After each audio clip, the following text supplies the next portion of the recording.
الحمد لله وكفى وسلام على عباده الذين اصطفى أما بعد فأعوذ بالله من الشيطان الرجيم بسم الله الرحمن الرحيم يثبت الله الذين آمنوا بالقول الثابت في الحياة الدنيا وفي الآخرة يذل الله الظالمين ويفعل الله ما يشاء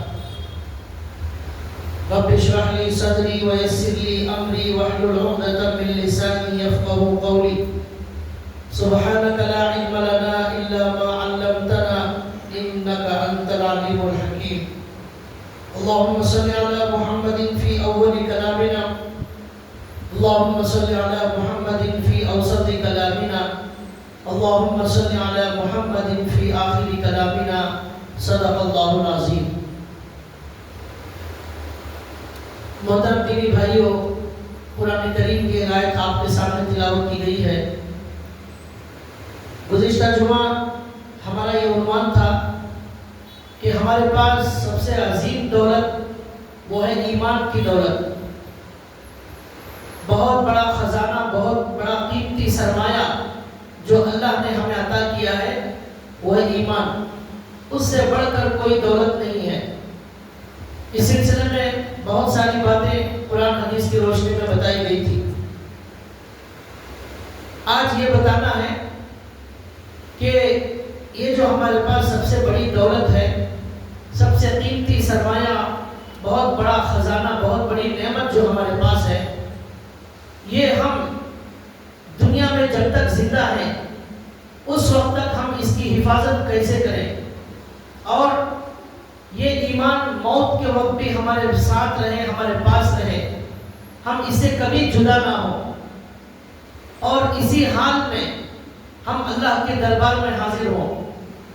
اس کے لیے قرآن حدیث میں کیا باتیں آئی ہیں، کس طرح اس کی حفاظت ہوگی، اس سلسلے میں کچھ باتیں قرآن حدیث کی روشنی میں آپ کے سامنے بتانا ہے. جیسا کہ میں نے گزشتہ جمعہ کہا تھا کہ شیطان انسان کا کھلا ہوا دشمن ہے، اور وہ پوری زندگی یہ کوشش کرتا رہتا ہے، پوری زندگی یہ کوشش کرتا رہتا ہے کہ کسی طرح اس انسان کو ایمان کے بغیر دنیا سے رخصت کر دیا جائے. یہ شیطان کا ایجنڈا، یہ شیطان کا موضوع، یہ شیطان کا مقصد ہے. اس مقصد میں شیطان لگا ہوا ہے. شیطان دنیا میں 24 گھنٹے اس محنت میں، اس کوشش میں لگا ہوا ہے کسی طرح انسان کو بغیر ایمان کے دنیا سے رخصت کر دیا جائے. رات دن وہ محنت کر رہا ہے.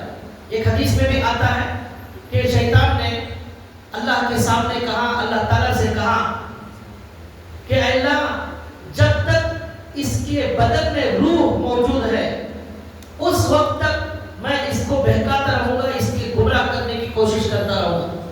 جب تک بدن میں روح موجود ہے، سانس موجود ہے، اس وقت تک بھی یہ پیچھا نہیں چھوڑے گا. تو اللہ تعالیٰ نے یہ کہا کہ ٹھیک ہے، لیکن بندہ جب تک معافی مانگتا رہے گا، توبہ کرتا رہے گا، میں بھی اسے معاف کرتا رہوں گا. یہ اللہ تعالیٰ نے کہا، یہ صحیح حدیث میں موجود ہے. تو اس حدیث سے کیا معلوم ہو رہا ہے کہ شیطان ہمیں دنیا سے کافر اور مرتد بنانے کے پیچھے محنت کر رہا ہے، اور ہماری سب سے بڑی کامیابی یہ ہے کہ ہم اس ایمان کو حفاظت کے ساتھ اللہ کے دربار میں لے جائیں. لکھا ہوا ہے کہ جب انسان کا آخری وقت آتا ہے، موت کا وقت، شیطان اس کے پاس آتا ہے، اور وہ شیطان جو انسان کے پاس آتا ہے موت کے وقت میں، وہ ماں کی شکل میں آتا ہے، ہماری ماں کی شکل میں، اور ہمارے باپ کی شکل میں آتا ہے، اور آ کر کہتا ہے کہ میں تیرا باپ ہوں، میں تیرا والد ہوں، میں تجھ سے محبت کرتا ہوں، میں بہت مفید مشورہ دے رہا ہوں، بڑا بہترین مشورہ دے رہا ہوں.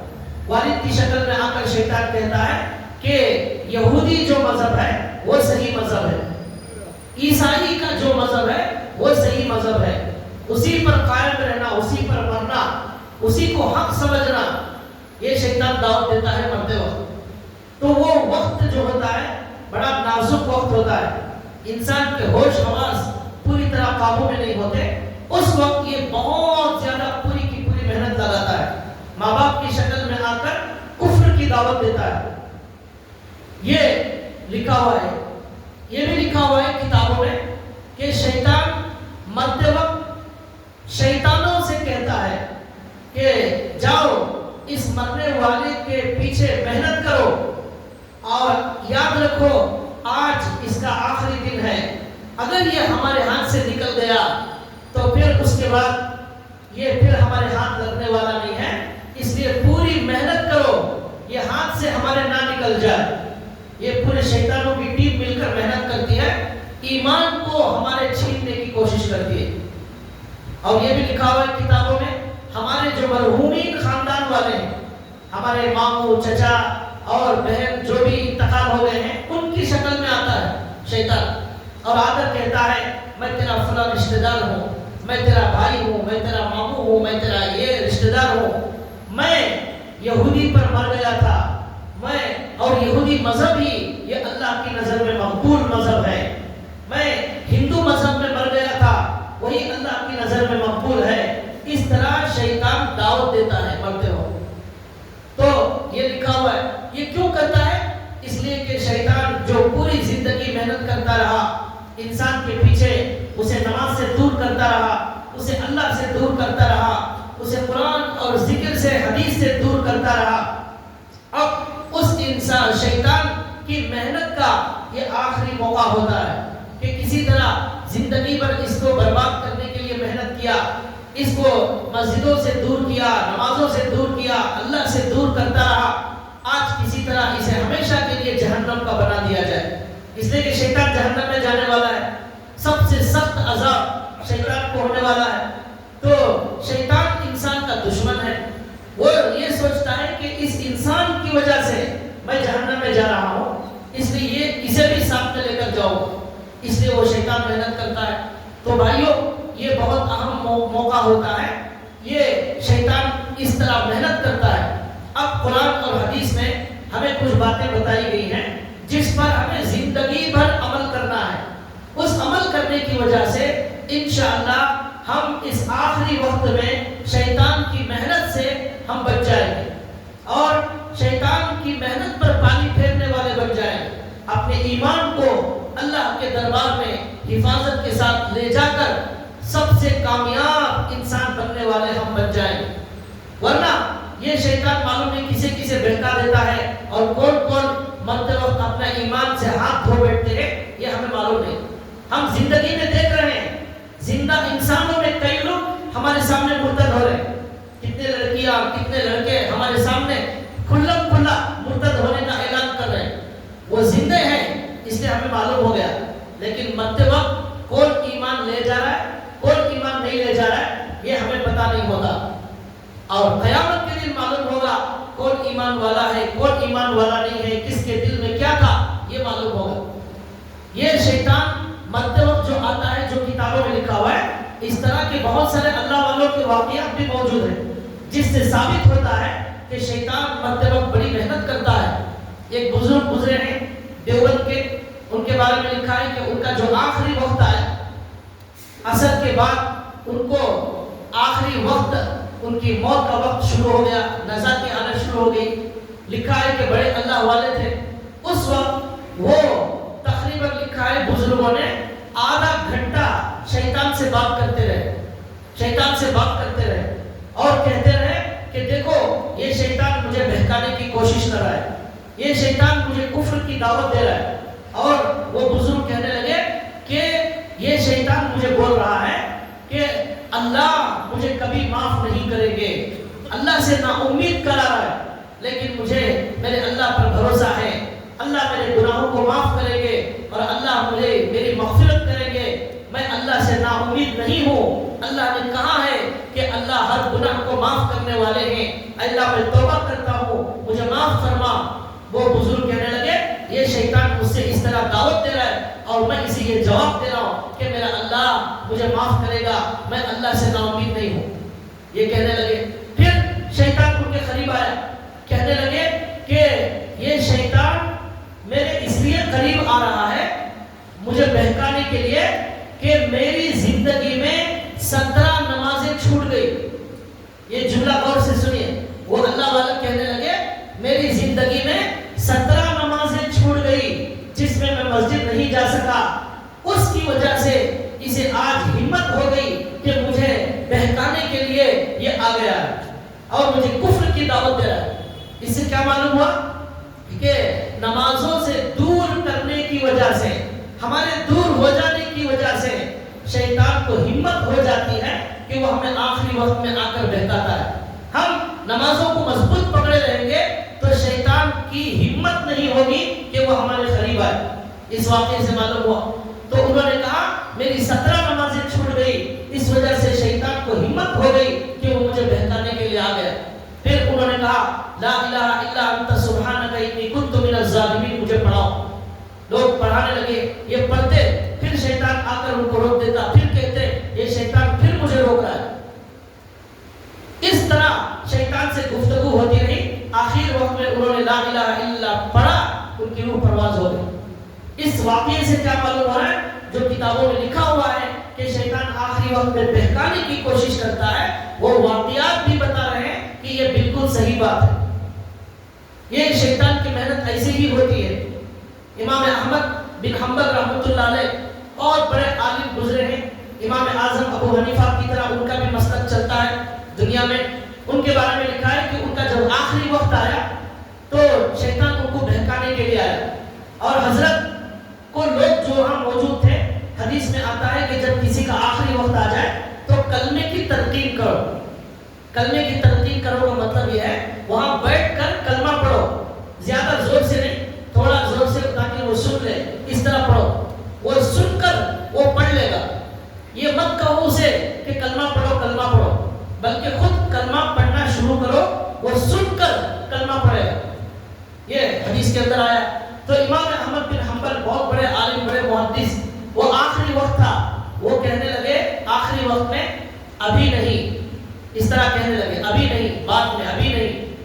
کچھ دیر کے بعد بے ہوش ہو گئے, ہوش آ گیا. لوگوں نے کہا حضرت ہم آپ کو کلمہ پڑھا رہے ہیں اور آپ بول رہے ہیں ابھی نہیں, بعد میں, اس کا کیا مطلب ہے؟ تو حضرت نے کہا شیطان میرے پاس آیا اور کہنے لگا امام احمد تو کامیاب ہو گیا, تو کامیاب ہو گیا. تو میں اسے جواب دے رہا تھا میں ابھی بھی کامیاب نہیں ہوا, میں جب تک ایمان لے کر اللہ کے دربار میں نہیں جاؤں گا تب تک میں کامیاب نہیں ہوا. تم لوگوں نے یہ سمجھا کہ میں کلمہ پڑھنے کے بارے میں کہہ رہا ہوں کہ ابھی نہیں, بعد میں نہیں, میں دل میں میرے اللہ کو یاد کر رہا ہوں. زندگی بھر اللہ کے رسول کی حدیثیں بیان کرتا تھا, زندگی بھر اللہ رسول کی بات کرنے والوں کو اللہ ضرور مدد کرتے ہیں. تو ان کی مدد کی. انہوں نے شیطان کو جواب دیا کہ میں ابھی کامیاب نہیں ہوا, ابھی ایمان کے ساتھ جانا باقی ہے, تب میں کامیاب ہونے والا. اس واقعے سے کیا معلوم ہوا, آخری وقت میں علماء کے پاس بھی شیطان آتا ہے, محدثین کے پاس بھی شیطان بہکانے کے لیے آتا ہے.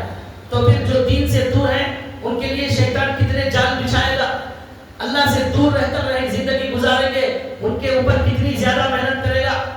اس سے ہمیں معلوم ہوا. تو بھائیوں, اس پوری بات سے ہمیں کیا معلوم ہوا کہ ہمیں اپنے آخری وقت میں ایمان لے جانے کی کوشش کرنا چاہیے. اب کیا کریں اس کے لیے, یہ بھی ہمیں اللہ کے نبی نے سکھایا, یہ بھی ہمیں قرآن نے بتایا کہ آپ کی زندگی کیسی گزرنی چاہیے جس کی وجہ سے آپ یہ ایمان کی دولت اللہ کے دربار میں لے جا سکتے ہیں. اس سلسلے میں 6-7 باتیں میں آج آپ کو بتانے والا ہوں, اور یہ کوئی بہت مشکل باتیں نہیں ہیں, بہت آسان اعمال ہیں, چھوٹا چھوٹا عمل ہے. زندگی بھر کے لیے اس کو اپنا معمول بنا لے اور اس کی پابندی کرے.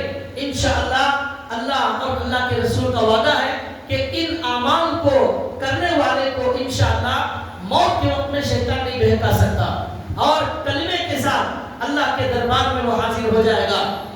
ایک حدیث میں آتا ہے کہ شیطان جب انسان کو بہکانے کے لیے آتا ہے موت کے وقت میں اور کفر اور شرک کی دعوت دیتا ہے, تو وہاں یہ بھی لکھا ہوا ہے بعض حدیثوں میں کہ جو نیک بندہ ہوتا ہے, جو نیکی کی زندگی گزارتا ہے, تقوی کی زندگی گزارتا ہے, اللہ سے تعلق کے ساتھ زندگی گزارتا ہے, جب شیطان آخری وقت میں اس پر محنت کرنے کے لیے آتا ہے تو اللہ حضرت جبریل علیہ السلام کو بھیجتے حضرت جبریل آ کر اس بندے کے پاس شیطان کو بھگا دیتے ہیں.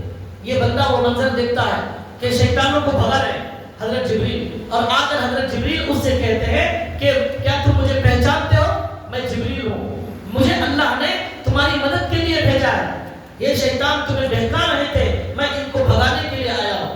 پھر اس کے بعد حضرت جبریل کو دیکھ کر وہ بندہ جو آخری سانسیں لے رہا ہے وہ مسکرانے لگتا ہے, بات نہیں کر سکتا ہو. روح جو ہماری رگ ہے, رگ شہرت جان کی جو رگ ہے, موت کا فرشتہ آتے ہی اس کی رگ کو دبا دیتا ہے. اس کو رگ کو دباتے ہی اس کی بات چیت بند ہو جاتی, ہوش حواس پوری طرح قائم نہیں رہتے, تو بول نہیں سکتا ہو. اس موقع پر وہ نزا کا عالم ہوتا ہے. حدیث میں آتا ہے حضرت جبریل آ کر فرشتوں کو بھگاتے ہیں اور اسے خوشخبری سناتے ہیں کہ اللہ نے مجھے بھیجا ہے تمہاری مدد کے لیے. یہ شیطان تھا جو بہکانے کے لیے آیا تھا, اب فکر نہ کرو, میں نے ان کو بھگا دیا ہے. اب بندہ, حدیث میں آتا ہے کہ اس وقت بندے کو بہت خوشی ہوتی, بہت زیادہ خوش ہو جاتا ہے کہ اللہ نے میری کیسی مدد فرمائی. یہ کب ہوتا ہے؟ جب زندگی تقوی کی ہوگی, جب زندگی نیک اعمال کی ہوگی, جب دنیا میں اللہ کی محبت دل میں ہوگی اور نیکی کے راستے پر انسان چلتا ہوگا, تب اس طرح کی مدد کی جاتی ہے. تو میں کچھ اعمال بتا رہا ہوں, ان اعمال کو آپ سب لوگ نیت کریں کہ انشاءاللہ ان تمام باتوں پر ہم ضرور عمل کریں گے تاکہ اس قیمتی خزانے کو ہم اللہ کے دربار میں لے جانے میں کامیاب ہو جائیں. سب سے پہلی بات قرآن اور حدیث کی روشنی میں یہ ہے کہ دیکھیے زندگی میں روزانہ آپ کا جو بھی کام ہو, جو بھی مصروفیت ہو, اس کے اندر سے تھوڑا وقت قرآن کریم پڑھنے کے لیے ضرور نکالیں. یہ پہلا کام ہے. جن کے پاس قرآن کریم پڑھنے کے لیے 10 منٹ بھی اگر وقت نہیں ہے تو پھر وہ کس طرح اپنے ایمان کی حفاظت کریں گے, کس طرح اللہ کے دربار میں لے جائیں گے. قرآن کریم میں آیت موجود ہے, قُلْ نَزَّلَهُ رُوحُ الْقُدُسِ مِنْ رَبِّكَ بِالْحَقِّ لِيُثَبِّتَ الَّذِينَ آمَنُوا وَهُدًى وَبُشْرَى لِلْمُسْلِمِينَ. اللہ نے اس آیت میں کہا, اے نبی کہہ دیجئے کہ اس قرآن کو اللہ نے حضرت جبریل کے ذریعے اتارا. حق اور سچائی کے ساتھ حضرت جبریل اس قرآن کو لے کر آئے. کیوں آئے؟ لِيُثَبِّتَ الَّذِينَ آمَنُوا, تاکہ ایمان والوں کو ثابت قدم رکھے. اور یہ قرآن ہدایت ہے اور مسلمانوں کے لیے خوشخبری ہے. اس آیت کی تفسیر میں علماء نے لکھا, اللہ نے کہا اس قرآن کے بارے میں کہ اس قرآن کی وجہ سے اللہ مومنوں کو ثابت قدم رکھتے ہیں اور خوشخبری سناتے ہیں. یہ ثابت قدم کب رکھتے ہیں؟ اس کی تفسیر میں علماء نے لکھا, زندگی میں بھی اللہ ایمان پر ثابت قدم رکھتے ہیں, موت پر بھی ثابت قدم رکھتے ہیں, اور خبر میں بھی ثابت قدم رکھتے ہیں. یہ قرآن کی برکت سے ایسا ہوتا ہے. خوشخبری سنائی جاتی ہے موت کے وقت بھی اور قبر کے اندر بھی. یہ قرآن کا وعدہ ہے. تو اس کے لیے ہمیں کیا کرنا ہے؟ ہماری زندگی کے اندر ہم روزانہ جتنا بھی ہو سکتا ہے قرآن کریم کے لیے وقت نکالیں. سورہ یاسین کا روزانہ معمول ہونا چاہیے. سورہ یاسین پڑھنے میں 10 منٹ لگتے ہیں, حافظ قرآن 5 منٹ میں پڑھ لیتے ہیں. ایک یاسین کا سورہ آپ پڑھیں گے 10 مرتبہ قرآن ختم کرنے کا ثواب ملے گا. 10 قرآن, ایک قرآن ختم کریں گے 30 لاکھ نیکیاں ملیں گی. 10 قرآن کتنی نیکیاں ہوگی؟ اتنی نیکیاں ایک یاسین ختم کرنے پر, اور بھی بہت سارے فضائل سورہ یاسین کے. تو اس کے لیے ہمیں وقت نکالنا چاہیے. اور اسی طرح مغرب کے بعد سورہ واقعہ جو بندہ پڑھے گا اس کے رزق میں کبھی بھی تنگی اور تکلیف نہیں آئے گی. آج ہر بندہ رزق کے لیے پریشان, لیکن ہمارے نبی کہتے ہیں کہ اسے کبھی فقر و فاقہ نہیں ہوگا جو سورہ واقعہ پڑھنے والا ہے. اور عشاء کے بعد سورہ ملک, شام میں سورہ ملک کے بارے میں ہمارے نبی نے کہا, تبارک الذی بیدہ الملک کا سورہ جو پڑھے گا, یہ سورہ اس بندے کو قبر سے, قبر کے عذاب سے نجات دلانے والا ہے یہ سورہ. تو اس طرح کی کچھ صورتیں, اور جتنا ہو سکتا ہے قرآن روزانہ پاؤ پارا, آدھا پارا اور ایک پارا, جتنا بھی ہو سکتا ہے ایک نظام مقرر کریں. جیسے کھانے کا ٹائم, سونے کا وقت, دکان کا وقت, یہ سارے اوقات ہیں. قرآن کا بھی وقت ہونا چاہیے. اور اس کا کتنے فائدے ہیں قرآن کریم کے, اس میں ہزاروں فائدوں میں ایک بہت بڑا فائدہ ہے لِيُثَبِّتَ الَّذِينَ آمَنُوا. موت کے وقت کلمہ نصیب ہوگا, موت کے وقت اللہ ثابت قدم رکھیں گے, شیطان کے بہکاؤ میں انسان نہیں آئے گا. قبر میں نہ ماں نہ باپ نہ بھائی نہ دوست کوئی نہیں آئے گا، لیکن قرآن ہمارے ساتھ آئے گا۔ اب قرآن پڑھیں گے نہیں تو کیا آئے گا؟ حدیث میں آتا ہے کل قیامت کے دن یہ قرآن ہمارا ہاتھ پکڑ کر اللہ کے دربار میں سفارش کرے گا اور ہمیں جنت میں لے جائے گا۔ اس کے لیے ہمارے پاس وقت نہیں ہے۔ کیسے کیسے ایسے دوستوں کے لیے وقت نکالتے ہیں جو دوست ہمیں جہنم میں لے جا رہے ہیں، جو دوست ہمیں اللہ سے دور کرنے والے، فلم دکھانے والے دوست، سگریٹ پلانے والے دوست اور وقت ٹائم پاس کرنے والے دوست، رات بھر ہوٹلوں میں چائے میں غیبتیں کرتے ہوئے وقت ضائع کرنے والے دوست ہمارے پاس موجود ہیں۔ جو دوست قرآن کریم ہمارے ساتھ قبر میں آنے والا ہے اس کے لیے ہمارے پاس وقت نہیں ہے۔ اللہ کا وعدہ ہے اس قرآن سے تعلق رکھو۔ قرآن کا تعلق یہ ہے کہ قرآن کو پڑھنا یہ قرآن کا پہلا حق ہے۔ دوسرا حق قرآن سے محبت کرو۔ تیسرا قرآن کی عظمت دل میں بٹھاؤ۔ چوتھا قرآن کریم پر غور و فکر کرو، تدبر کرو۔ اللہ نے قرآن میں فرمایا افلا یتدبرون القرآن ام علی قلوب اقفالها، کیا یہ لوگ قرآن میں غور و فکر نہیں کرتے یا ان کے دلوں پر تالے لگ گئے؟ دلوں پر تالے لگ گئے، قرآن میں غور و فکر نہیں کرتے۔ قرآن میں جب غور و فکر کریں گے ہمیں سمجھ میں آئے گا ہم دنیا میں کیوں آئے اور اللہ تعالیٰ کی ہستی کتنی عظیم کتنی بڑی ہے، قیامت کیا ہے، موت کیا ہے، یہ دنیا کیوں بنائی گئی، یہ ساری چیزیں حقائق ہمیں سمجھ میں آئے گی۔ جب سمجھ میں آئے گی ہمارے دل میں اللہ کی محبت بڑھتی چلی جائے گی۔ یہ قرآن میں غور و فکر کرنا یہ ہمارا حق ہے۔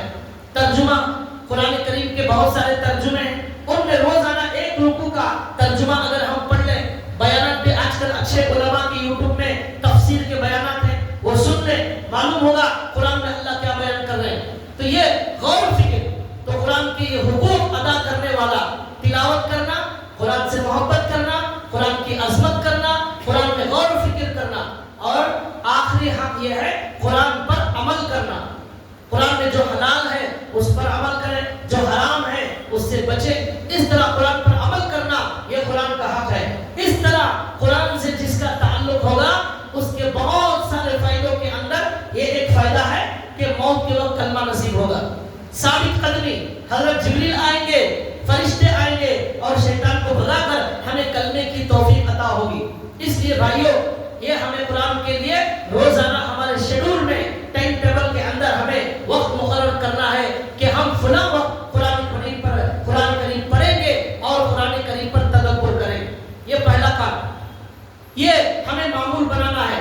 آج سے اگر ہم معمول بنائیں گے، آج سے ہم محنت شروع کریں گے تو موت کے وقت تک ہم اس ایمان کی حفاظت کر سکیں گے اور ہم اسے اللہ کے دربار میں لے جائیں گے۔ یہ پوری زندگی محنت کرنا پڑتا ہے اس بہت بڑے خزانے کو اللہ کے پاس لے جانے کے لیے۔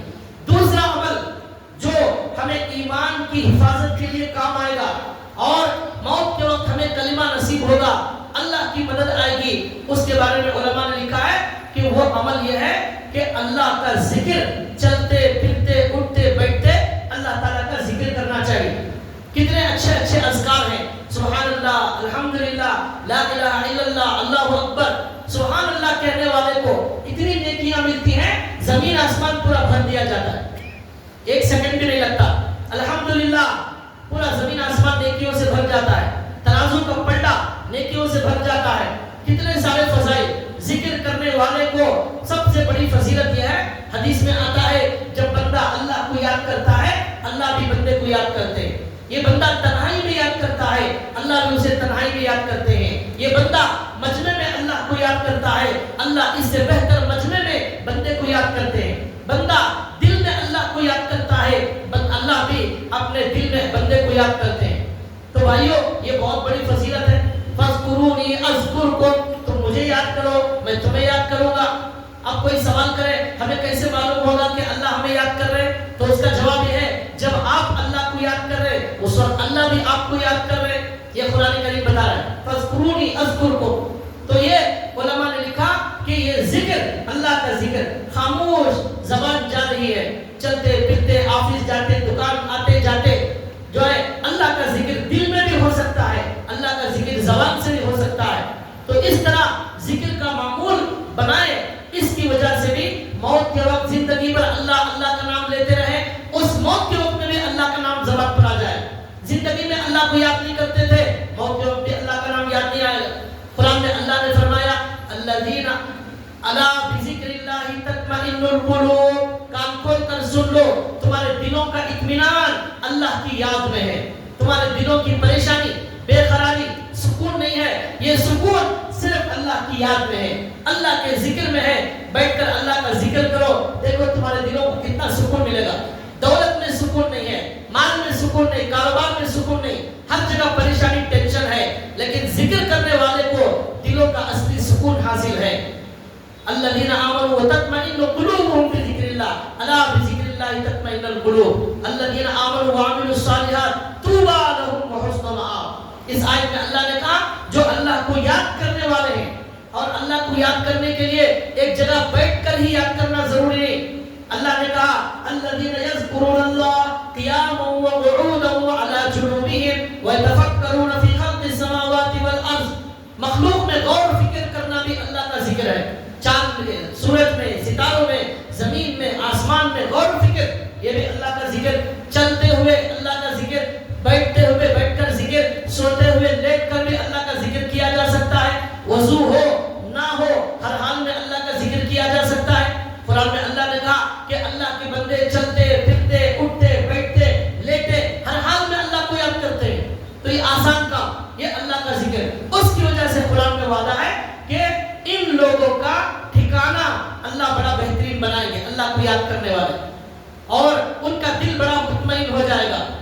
اور جب فرشتے روح نکالنے کے لیے آئیں گے تو قرآن میں موجود ہے وہ فرشتے کہتے ہیں یا ایتھا النفس المطمئنہ ارجعی الی ربک راضیۃ مرضیہ.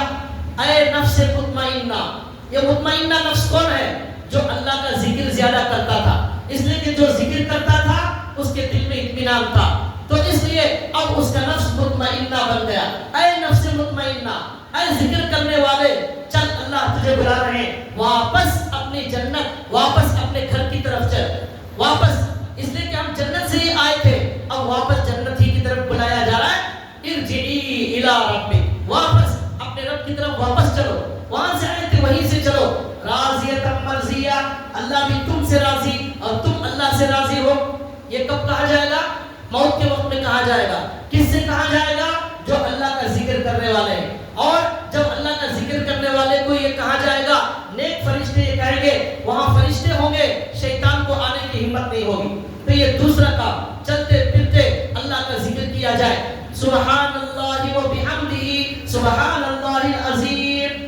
بولیے سبحان اللہ و بحمدہ سبحان اللہ العظیم.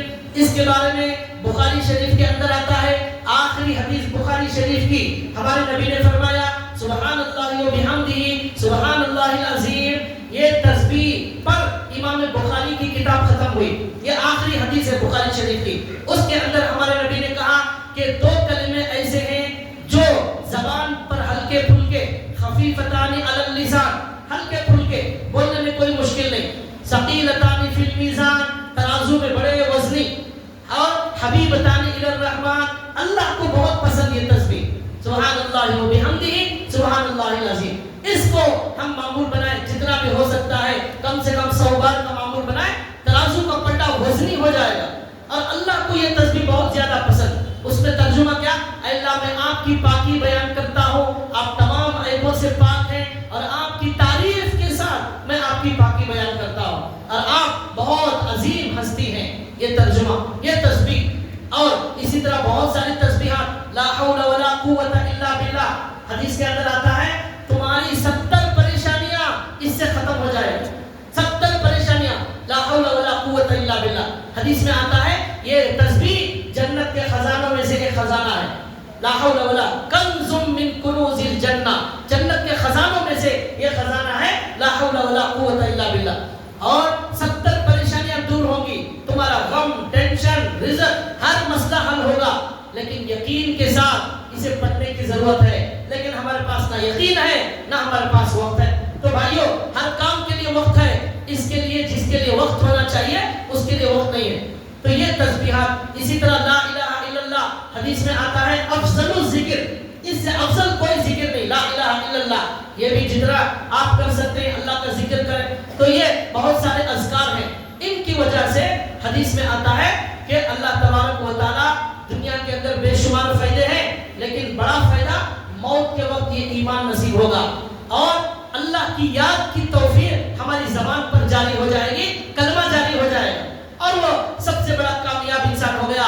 حدیث میں آتا ہے من کانا آخر کلامہ لا الہ الا اللہ دخل الجنہ، جس کا آخری کلمہ، آخری گفتگو جس میں لا الہ الا اللہ ہو، اللہ کا نام ہو، کوئی بھی نام، لا الہ الا اللہ ہی ضروری نہیں، لا الہ الا اللہ، سبحان اللہ، الحمدللہ یا اللہ کچھ بھی بولے تو اس کا آخری کلام یہ ہو دخل الجنہ، فوراً جنت میں داخل ہو جائے۔ تو یہ کب ہوگا؟ جب زندگی میں اللہ کا ذکر شامل ہوگا۔ یہ دو باتیں، پہلا قرآن کریم کی تلاوت، دوسرا اللہ کا ذکر۔ تیسری بات علماء نے لکھی ہے وہ یہ ہے کہ ہم تھوڑا سا وقت نیک لوگوں کے ساتھ بیٹھیں، تھوڑا سا وقت ہمارا 5-10 منٹ تھوڑی دیر نیک لوگوں کے ساتھ بیٹھے۔ نیک لوگوں کے ساتھ بیٹھنے کی وجہ سے بھی ہمیں مرتے وقت جو ہے کلمہ نصیب ہوتا ہے۔ حدیث میں اللہ کے نبی نے فرمایا ہم الجلساء لا یشقى جلیسهم، یہ نیک بندے اللہ کے ایسے ہیں کہ ان کے ساتھ بیٹھنے والا بھی اللہ کے یہاں محروم نہیں ہوتا۔ نیک لوگوں کے ساتھ بیٹھنا یہ ہمیں اللہ محروم نہیں کریں گے۔ کس بات سے محروم نہیں کریں گے؟ ایمان سے محروم نہیں کریں گے، کلمے سے محروم نہیں کریں گے، دین سے محروم نہیں کریں گے۔ یہ فائدہ ہے نیک لوگوں کے ساتھ۔ کیسے کیسے لوگوں کے ساتھ ہماری دوستی ہو گئی، نشہ کرنے والے دوستوں کے ساتھ دوستی ہو گئی، اس نے ہمیں بھی نشے والا بنا دیا۔ سگریٹ والے نے ہمیں سگریٹ والا بنا دیا، فلم والے نے ہمیں فلم والا بنا دیا، بے نمازی نے ہمیں بے نمازی بنا دیا۔ ہر آئٹم کے دوست موجود ہیں لیکن ہمارا دوست کوئی نیک انسان موجود نہیں، کوئی نمازی موجود نہیں، کوئی قرآن والا موجود نہیں۔ تو بھائیو، ہمارے نبی کہتے ہیں کہ نیک لوگوں کے ساتھ اٹھنے والے بیٹھنے والوں کو بھی اللہ محروم نہیں کریں گے۔ قرآن میں اللہ نے کہا کونوا مع الصادقین، نیک لوگوں کے ساتھ رہو تم بھی متقی بن جاؤ گے۔ یا ایھا الذین آمنوا اتقوا اللہ وکونوا مع الصادقین، اے ایمان والو تقوی پیدا کرو اور نیک لوگوں میں شامل ہو جاؤ۔ یہ تقوی کیسے پیدا ہوگا؟ نیک لوگوں میں شامل ہونے سے ہوگا۔ تو اچھے لوگوں سے دوستی رکھو، اچھے بن جائیں گے، برے لوگوں کے ساتھ رہیں گے، برے بن جائیں گے۔ یہ نیک لوگوں کے ساتھ تعلق بھی ہمیں مرتے وقت کلمے کی دولت نصیب کرے گا۔ ایک واقعہ لکھا ہے امام رازی رحمۃ اللہ علیہ کا واقعہ کہ وہ آخری وقت تھا، شیطان ان کے پاس آیا۔ امام رازی بہت بڑے عالم ہیں، 1000 سال ہو گئے آج تک ان علماء کی کتابیں پڑھ رہے ہیں، اللہ نے بڑا علم دیا تھا۔ آخری وقت میں شیطان آیا اور آ کر کہنے لگا ایک اللہ ہے میں نہیں مانتا۔ امام رازی نے کہا میں ایک اللہ کو ایک مانتا ہوں۔ تو شیطان نے کہا دلیل کیا ہے؟ انہوں نے دلیل دی تو شیطان نے اس دلیل کو توڑ دیا اور کہا یہ دلیل غلط ہے۔ تو پھر انہوں نے اور ایک دلیل دی تو شیطان نے اس کو بھی توڑ دیا، اس لیے کہ شیطان عالم کا بھی باپ ہوتا ہے، شیطان کے پاس بہت بڑا علم ہے، اس لیے کہ شیطان یا تو فرشتوں کا استاد ہے یا فرشتوں کا شاگرد ہے شیطان۔ تو علماء نے لکھا، بعض نے کہا یہ فرشتوں کا استاد، بعض نے کہا نہیں استاد نہیں شاگرد ہونا بھی بہت بڑی بات ہے، فرشتوں کا شاگرد۔ تو علم کتنا زیادہ ہوگا؟ لکھا ہے کہ امام رازی نے بہت ساری دلیلیں دی ایک اللہ کے ہونے پر، شیطان نے ان ساری دلیلوں کو توڑ دیا۔ اب امام رازی پریشان ہو گئے تو لکھا ہے کتابوں میں امام رازی کے شیخ تھے، امام رازی نے ان سے بیعت کی تھی، تو وہ حضرت جہاں تھے اللہ نے کشف کے ذریعے ان کو بتایا کہ تمہارا ایک مرید اس طرح نزاع کی حالت میں شیطان سے بحث کر رہا ہے۔ تو حضرت نے کشف جو ہے یہ بالکل صحیح بات ہے، قرآن حدیث سے ثابت ہے، جو اللہ کا نیک بندہ ہوتا ہے اس طرح اسے اللہ تعالیٰ کچھ باتیں بتا دیتے ہیں، اس میں ولی کا کوئی کمال نہیں، وہ اللہ کا کمال ہے، اللہ بتا دیتے ہیں۔ تو اللہ نے ان کے شیخ کو بتا دیا کہ تمہارا مرید اس طرح شیطان سے لڑ رہا ہے۔ موت کے وقت میں حضرت نے وہیں سے بیٹھ کر کہا راضی یہ کیوں نہیں کہہ دیتے میں بغیر دلیل کے ایک اللہ کو مانتا ہوں، راضی یہ کیوں نہیں کہہ دیتے میں ایک بغیر دلیل کے ایک اللہ کو مانتا ہوں۔ وہ آواز اللہ نے یہاں پہنچائی، امام راضی نے کہا میں بغیر دلیل کے اللہ کو ایک مانتا ہوں، فوراً روح قبض ہو گئی۔ علماء نے لکھا ہے یہ فائدہ کیا ہوا؟ نیک لوگوں سے رابطے کی وجہ سے، اللہ والوں سے دوستی کی وجہ سے ہوا۔ وہ دوستی ہمیں دنیا میں بھی کام آئے گی، آخرت میں بھی کام آئے گی۔ گنہگاروں کی دوستی نہ یہاں کام آئے گی نہ وہاں کام آئے گی۔ الاخلاء یومئذ بعضهم عدو الا المتقین، اللہ نے کہا دنیا آخرت میں سب ایک دوسرے کے دشمن ہوں گے، لیکن جو نیک لوگ ہوں گے ان کی دوستی وہاں بھی قائم رہے گی، وہاں بھی باقی رہے گی۔ امام شافعی رحمۃ اللہ علیہ نے کہا جنت میں جانے کی خواہش زیادہ اس لیے ہے کہ وہاں بہت سارے نیک لوگوں سے ملاقات ہوگی جنت میں. ہمارے نبی سے ملاقات ہوگی, حضرت ابو بکر سے ملنا ہے, حضرت عمر سے ملنا ہے, بہت سارے صحابہ سے ملنا ہے, بہت سارے علماء سے ملنا ہے. اس لیے جنت میں جانے کی خواہش ہے. تو یہ جنت کا ایک بہت بڑا یہ کام ہے کہ وہاں تمام انبیاء, تمام صحابہ, تمام شہداء سے ملاقات ہونے والی ہے. تو معلوم ہوا نیک لوگوں کی صحبت یہاں بھی کام آنے والی ہے, وہاں بھی کام آنے والی ہے. تو بھائیو, تیسری بات قرآن حدیث میں یہ بتائی گئی ہے کہ نیک لوگوں سے تعلق رکھو. یہ بھی ایمان کی حفاظت کرنے اور کلمے والی موت کی اس کی وجہ سے توفیق ہوتی ہے. اور چوتھی بات یہ لکھی ہوئی ہے کہ دعا کا اہتمام. دنیا میں ہم جو دعا کرتے ہیں, شادی کی دعا کرتے ہیں, بچے کی دعا کرتے ہیں, دکان کی دعا کرتے ہیں, اور کار کے لیے دعا کرتے ہیں, گھر کے لیے دعا کرتے ہیں, ہر چیز کے لیے دعا, بریانی کے لیے بھی دعا کرتے ہیں, سب کے لیے دعا کرتے ہیں. لیکن مرتے وقت کلمے کے لیے دعا نہیں کرتے. ہماری دعاؤں میں یاد نہیں آتا. ہمارے نبی دعا کرتے تھے, یا مقلب القلوب ثبت قلبی علی دینک, اے اللہ, اے دلوں کو پلٹنے والے, میرے دل کو ثابت قدم رکھیے. اللہم اعنی علی غمرات الموت سکرات الموت, اے اللہ موت کے سکرات کے وقت میں میری مدد فرما. اللہم احسن عاقبتنا, اے اللہ ہمارا آخری انجام بڑا بہتر بنانا. یہ دعاؤں کا اہتمام. عربی میں یاد نہیں, اردو میں دعا کیجئے. فرض نماز کے بعد جب بھی دعا کریں یہ دعا ضرور کیجئے, اے اللہ ایمان پر جینے, ایمان پر مرنے کی توفیق عطا فرما. توفنی مسلمہ, توفنی مسلمہ, مسلمان بنا کر مجھے موت عطا فرما. جب بندہ زندگی بھر یہ دعا کرے گا, اللہ کا وعدہ ہے دعا ضرور قبول ہوگی, یہ دعا بھی قبول ہوگی, کلمے والی موت نصیب ہوگی. اور حدیث میں آتا ہے ہر فرض نماز کے بعد, یہ یاد رکھیے, ہر فرض نماز کے بعد ایک بار آیت الکرسی, آیت الکرسی, اللہ لا الہ الا هو الحی القیوم, یہ ہر فرض نماز کے بعد جو بندہ ایک مرتبہ پڑھے گا, حدیث میں آتا ہے جنت اور اس کے درمیان میں صرف بیچ میں موت باقی ہے. یہاں موت آئی, وہاں جنت میں داخل ہو گیا. کیا کرنا ہے؟ آیت الکرسی پڑھنا ہے. کتنے مرتبہ؟ ایک مرتبہ. کب پڑھنا ہے؟ ہر فرض نماز کے بعد. یہ بہت بڑی فضیلت. اب اللہ کے نبی نے کہا آیت الکرسی پڑھنے والا مرتے ہی فوراً جنت میں جائے گا. تو اب اس آدمی کو کلمے کی توفیق کیسے نصیب نہیں ہوگی؟ جنت میں جانا ہے تو کلمے کی توفیق ہوگی, پھر جنت میں جائے گا.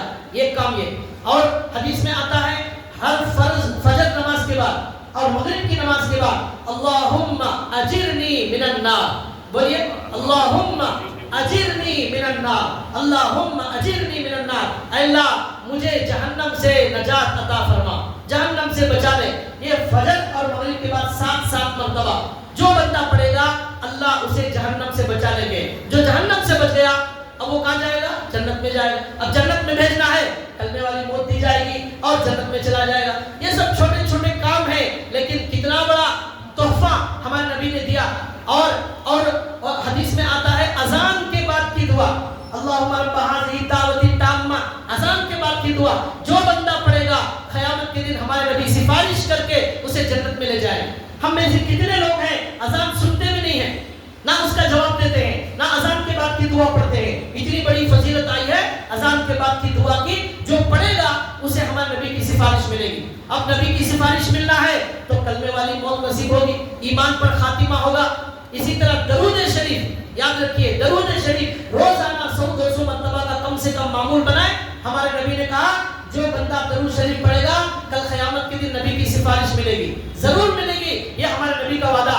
دنیا میں جو تحفہ ہمارے نبی کو دیا جاتا تھا ہمارے نبی اس کا بدلہ دنیا میں دے دیتے تھے. درود پڑھنے والا ہزاروں مرتبہ اللہ سے دعا کرے گا, اللہ ہمارے نبی کو رحمتیں برکتیں نازل فرما, اس کا بدلہ ہمارے نبی کا قیامت کے دن دینے والے ہیں. وہ کیا ہوگا؟ سفارش ہوگی, جنت کا مستحق بنایا جائے گا, اور جسے سفارش ملے گی اسے کلمے والی موت نصیب ہوگی. یہ چھوٹے چھوٹے اعمال ہیں, ان کو یاد رکھیے, ان کا معمول بنائیے. زیادہ وقت نہیں لگے گا, لیکن اس کی وجہ سے یہ ایمان کا جو خزانہ ہے وہ لے کر اللہ کے دربار میں جانے میں ہم کامیاب ہو جائیں گے. ایک واقعہ سنا کر بات ختم کر رہا ہوں. امام ابو زرع رازی بہت بڑے محدث تھے, آخری وقت تھا, ان کے پاس کچھ علماء آئے اور آ کر کہا حضرت آپ حدیث سنا دیجئے. انہوں نے کہا مرتے وقت حدیث سنائی, من کان آخر کلامہ لا الہ الا اللہ, جس کی آخری بات لا الہ الا اللہ ہو. یہ بولتے ہی انتقال ہو گیا. جس کی آخری بات لا الہ الا اللہ ہو, یہ بولتے ہی انتقال ہو گیا. دخل الجنہ، وہ جنت میں داخل ہو گیا. یہ نہیں کہا انہوں نے، لیکن زبان سے لا الہ الا اللہ کا یہ حدیث سنائی، عملاً جنت میں داخل ہو گئے. یہ کون لوگ ہیں؟ ایسی موت جن کو آتی ہے کون لوگ ہیں؟ جو زندگی میں ان دعاؤں کا اہتمام کرتے تھے، قرآن کا اہتمام کرتے تھے، اللہ کے ذکر کا اہتمام کرتے تھے اور درود شریف کا اہتمام کرتے تھے. یہ ساری چیزوں کی وجہ سے آخری وقت میں اللہ کی طرف سے مدد آتی ہے. اللہ سے دعا ہے اللہ تعالی ہم تمام لوگوں کو، ساری امت کو جو ہے اللہ تعالی ایمان والی موت عطا فرمائے، کلمے والی موت عطا فرمائے. اپنے ایمان کو حفاظت کے ساتھ اللہ کے دربار میں لے جانے کے اللہ ہم سب کو توفیق عطا فرمائے. وما علینا الا البلاغ.